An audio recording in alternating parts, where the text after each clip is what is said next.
Hello, my name is Debbie Reynolds. They call me the Data Diva.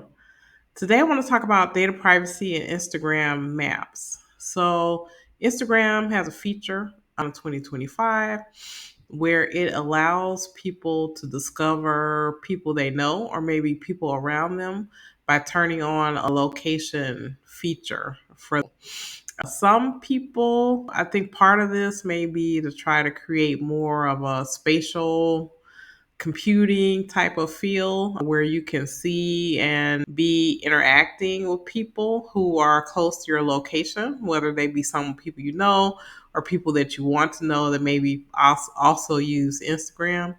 So some people are very upset about this type of feature because they're concerned about location tracking. So this feature is currently opt in. So you have to opt into this particular sharing.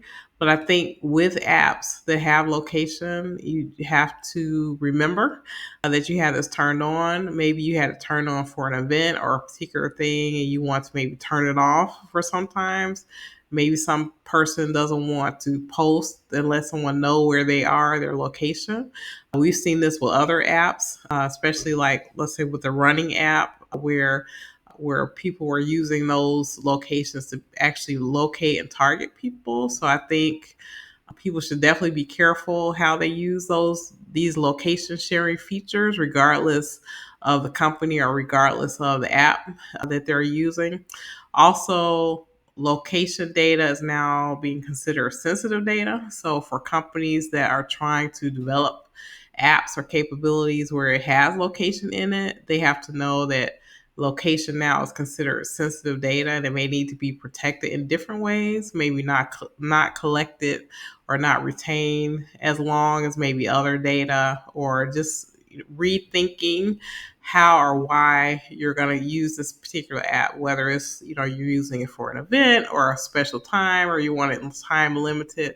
I'm sure in the future there'll be other advancements or other features as people have more feedback with Instagram and also other companies that are trying to use more location based things. Like Snapchat has a location feature as well, this opt in, but I think some people felt like that was kind of a more gentle share where you have to put in the name of the person that you want to locate and they have to accept and things like that. So I think it's going to be very interesting to see, as Instagram is a very popular app. We'll see how users feel about this particular feature on the app, and then we'll see if other app developers either follow or not.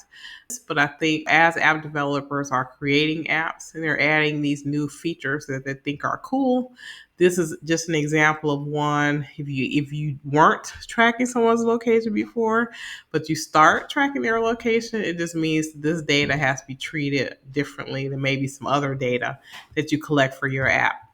That's it. Thank you.